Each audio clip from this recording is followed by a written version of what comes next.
Right, morning.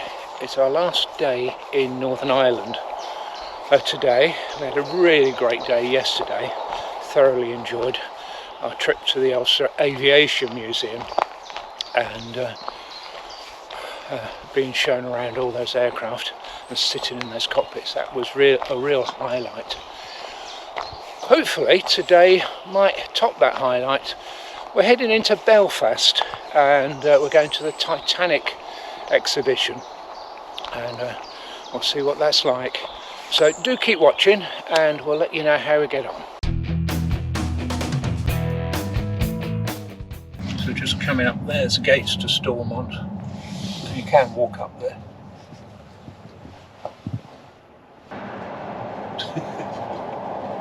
Half a mile, yeah. Turn right onto Queen's Road. This is really now the Titanic quarter.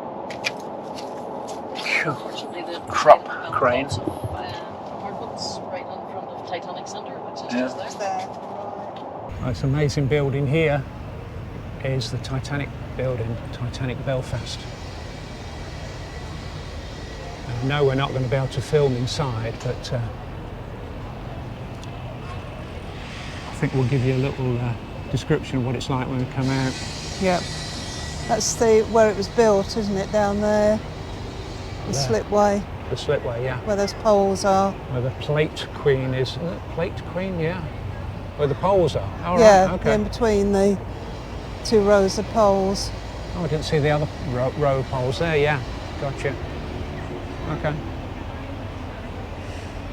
Okay. So we booked an anytime ticket, haven't we? Yeah, we booked an anytime ticket, which means you can come anytime. On today, during today, didn't it? Yeah. Yeah. It's any time during the day. That's right. And you can book online. There's a little code here. If you do want to come, I'm going to switch off after showing you the code. I don't know about you, but that was stunning. It was really, really good. It's such a pity we can't show you what was going on there. I've taken some pictures. It was fascinating. It was uplifting. It was really, really sad. I do wonder whether you needed the audio thing. Guide. You weren't sure about the audio guide? Yeah. No, because I'd sort of be playing that and then I think, well, really I could read all that, or... Yeah. I don't know. I don't know whether it added a lot. I didn't see many people using it. I mean, it was an extra £10, wasn't it? Yeah, it was £5 each, wasn't it? So we thought we'd give it a go because we didn't have poppies. Yeah, because normally we, no chance for one of those. Yeah. Yeah, because you won't wait, will she, at point 2 or whatever. But really, if you're in Northern Ireland or if you're in Ireland, you've got to come and see this exhibition. It's fantastic. The ship of dreams. It really was. Yeah, I love the bit where they took you around the boatyard. The boatyard, they? Put you in a little pod thing. Yeah. You go around and you've got somebody talking, saying what everybody was doing. And they've got some of the original recordings from people who survived as well, describing what it was like when it was going down. Oh. That's one of the survivors, I'm sure, was the woman that's in the Titanic film. Yeah. Where they go to meet her, yeah. I'm sure that was her. Yeah. We've got to watch the film again now. Yeah, got to. Quite an amazing building as well. So this is the SS Nomadic, the world's last remaining White Star Line vessel. We've got to go that way, haven't we? Good grief, is that? What's that there then?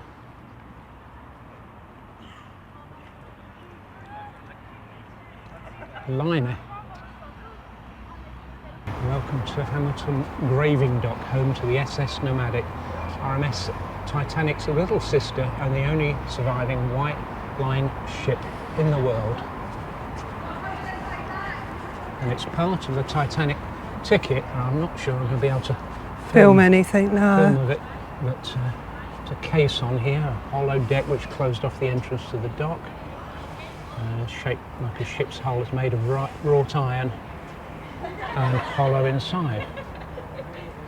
So it's constructed in 1867. The caisson is one of the oldest surviving vessels built by Harland and Wolff.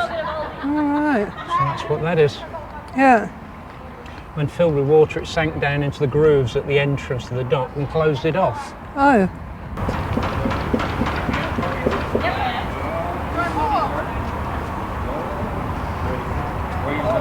That's incredible.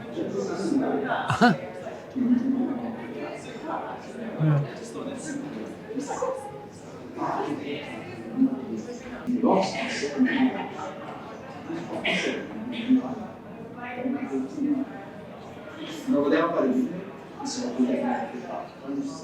Until we got invaded by 65 billion kids. We're still up there. Yeah. All are still up there somewhere.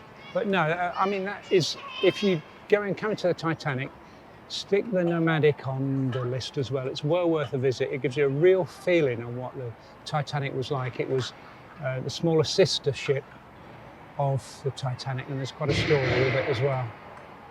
I won't spoil it here, but yeah, if you're coming, book a trip. There's a little bit of a Morris Minor display here. Morris Minor Owners Club Young Members. This is the slipway, incidentally, that we could see from the Titanic display. So these columns represent where the gantry went for building the Titanic.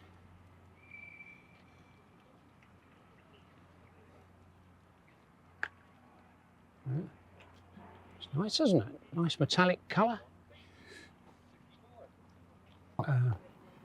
Classic Maury Traveller. Oh, you can get the scale, size of the scale of Titanic as well. Here, standing here, looking up there. Morris Minor 4-door saloon deluxe model, new stock for 1970.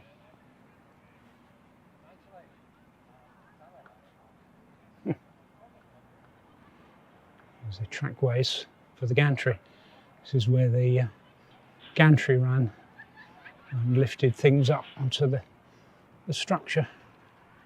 Yeah, this one's Percy. You can follow Percy on Instagram.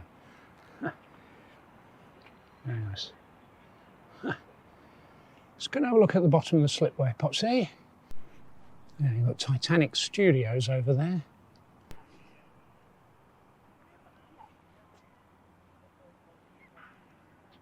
Yeah. Amazing. Come on, Pops.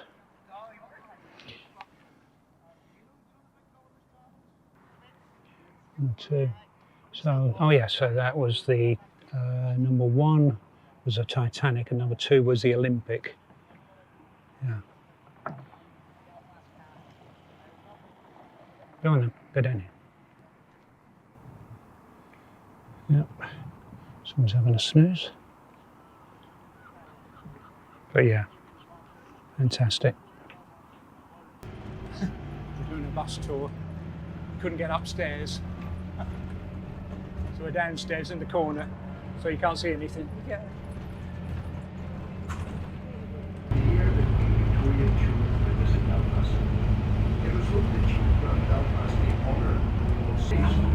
If you're leaving us here, please remember to take your headphones. In the High Court, they were a major target during the Troubles. They are protected by a glass wall, 10-foot thick and point, to protect the building from car bombs.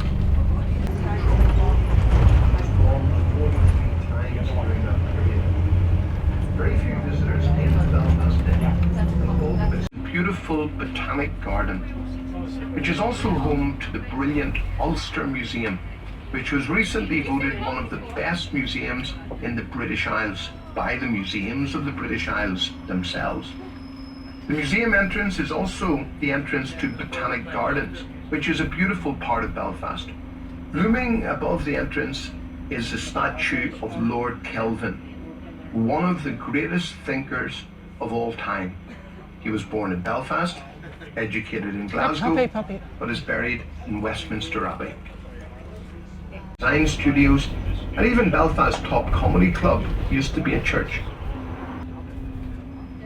Footballer George Best was born on the 22nd of May 1946, but began his professional career in England playing for Manchester United at the age of 17. He quickly became a legendary player, scoring 179 goals in 470 games over 11 years.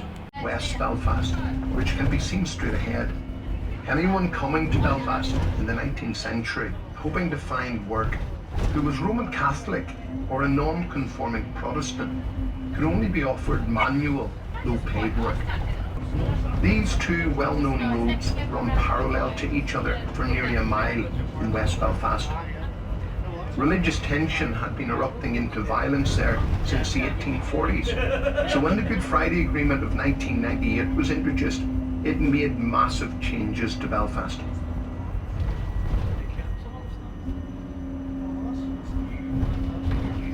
The names of the city and county of Derry, or Londonderry, are the subject of a naming dispute between the Irish nationalists and unionists.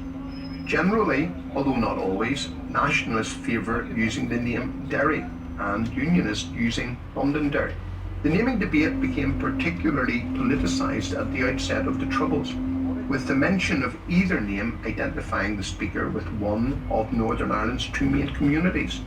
Legally, the city and county are called Londonderry, but you may well spot the odd street sign that has the word London daubed over with black paint.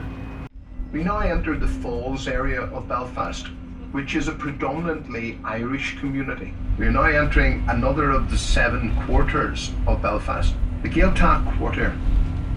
It's here the Irish language is spoken as a first or second language. This area was named the Gaeltacht in 2002 and was the last of the Belfast quarters named. Right up until the 19th century, the Irish language was the most widely spoken language in Ireland, and it wasn't just spoken by one religion either. However, the Irish famine and its aftermath saw the population of Ireland plunged from just over 8 million down to just over 4 million in less than 60 years. And many of those leaving were Irish speakers. By the start of the 20th century, the use of the Irish language was in free-fall decline. We are now approaching our Falls Road stop, which is close to Culturlann. Based in an old Presbyterian church, Culturlann promotes the Irish language and culture. It contains a cafe and an art gallery, as well as an Irish language bookshop and a radio station. If you're leaving us here, please remember to take your headphones and all of your belongings with you. Ahead and to the right, the Royal Victoria Hospital, or simply the Royal, as it's known in Belfast, is one of 3 major hospitals in the city. Completed in 1906, it claims to be the first air-conditioned public building in the world. The Royal played a vital role in the front line of the Troubles and developed many surgical techniques on wounds sustained through violence. These techniques have been replicated throughout the world. Frank Pantridge, the father of emergency medicine, was a cardiac consultant at the hospital for over 30 years. During his time at the Royal, Pantridge introduced the modern system of CPR and developed the portable defibrillator. Further ahead, at our next stop, the large mural coming into view on the left is known as the Bobby Sands mural. You'll need to look over your left shoulder to see it, as it is painted on the gable wall of the Sinn Fein headquarters. Bobby Sands was a member of the provisional IRA who died on hunger strike while imprisoned at Maze Prison. He was the leader of the 1981 hunger strike, in which Irish Republican prisoners believed they were political prisoners and were attempting to have their political status reintroduced.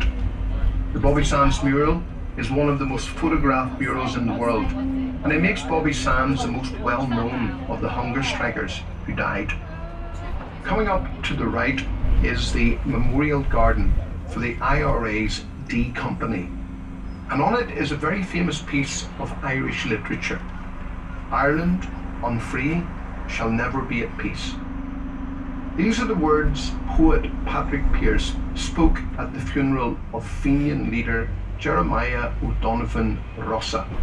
Today, Pearse's funeral oration is considered one of the most important speeches in 20th century Irish history. The International Wall up ahead is a series of murals that the nationalist people of the area sympathise with or support. They all have basic themes: anti-racism, the hunger strike issue, and the Palestinian question, to name but a few. And although they get painted over regularly, they are always replaced something with a similar theme. Soon we will pass through the peace wall or peace line. We don't need to be a specific religion to pass through this area. Sadly, this was not the case during the times of the Troubles.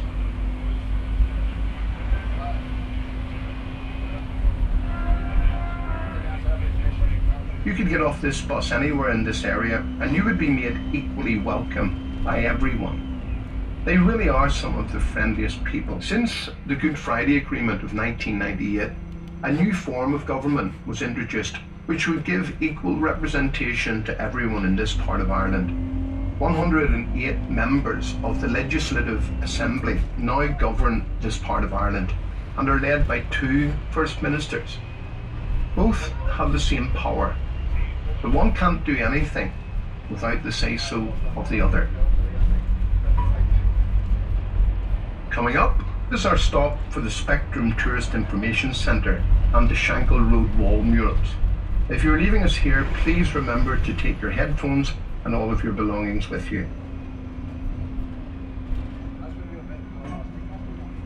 We are approaching our stop for the Shankle Memorial Garden for the World War II and Queen Elizabeth II wall murals. Ahead on the right is a very graphic mural indeed. It's a photographic mural depicting the aftermath of some of the bomb attacks that happened in this area. There are some very disturbing images within this mural. 90% of all the bomb attacks that took place during the Troubles took place in Belfast. Because of this, a third of Belfast population left during these times. But they didn't need to go too far, as things were very different just a few miles outside of Belfast. In the towns and villages throughout Northern Ireland, there wasn't the same sectarianism or the same paramilitary activity. The two religions, Catholic and Protestant, intermingled, they intermixed, and they even intermarried. Mixed religion marriages weren't unusual outside of Belfast, but within the heartlands of Belfast itself, it could lead to being ostracised by your own family for life.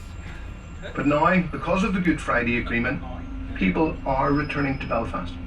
Many of the more affluent areas are where the two religions live together harmoniously, if admittedly sometimes in anonymity.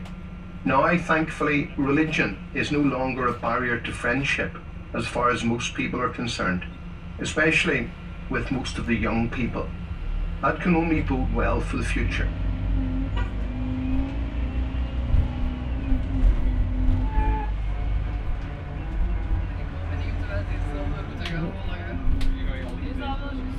The 12th of July brings thousands of spectators to the Shankle Road to see the massive marches, parades, banners and bands, as these are the high point of the Unionist community's cultural calendar.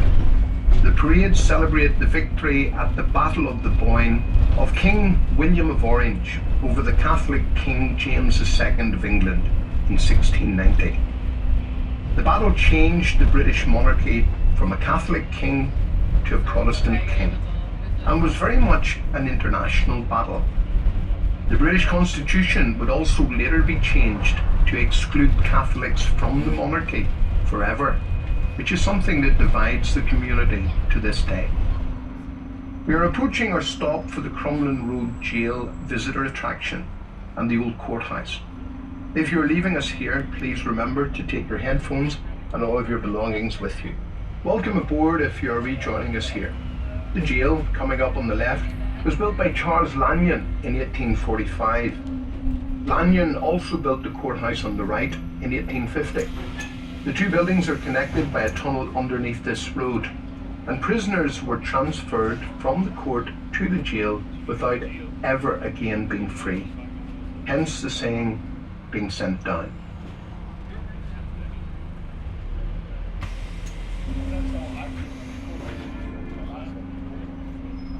Ahead on the left is the Mater Hospital. Some call it the Mater, and some call it the Mater. Some say it doesn't matter what you call the Mater. Thankfully, it doesn't matter nowadays, although it certainly did in the past, because the way you talked was a giveaway to your religion.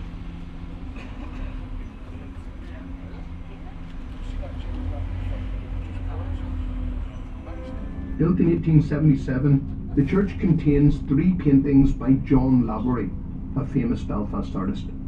They make up a triptych called The Madonna of the Lakes, worth approximately £3 million. Straight ahead in the distance, the glass dome of Victoria Square dominates the skyline, and from there you can get a panoramic view of Belfast. Belfast really is a beautifully situated city, and few cities can claim a backdrop as beautiful as the Belfast Hills. Ahead on the left, on the north transept of the St Anne's Cathedral, is the largest Celtic cross in Ireland. St Anne's gives the area its name, the Cathedral Quarter. It's fast becoming Belfast's new nightlife centre for those people with a little more money than most, and contains some of the most interesting non-political murals of some of Ireland's most famous characters. We are now entering Belfast's main shopping thoroughfare, Royal Avenue. Royal Avenue was very badly damaged during the Belfast Blitz, and also a major target during the Troubles. It still, however, retains some of its Victorian past. All you need to do is look above the shop fronts to discover that Victorian and Edwardian buildings still exist.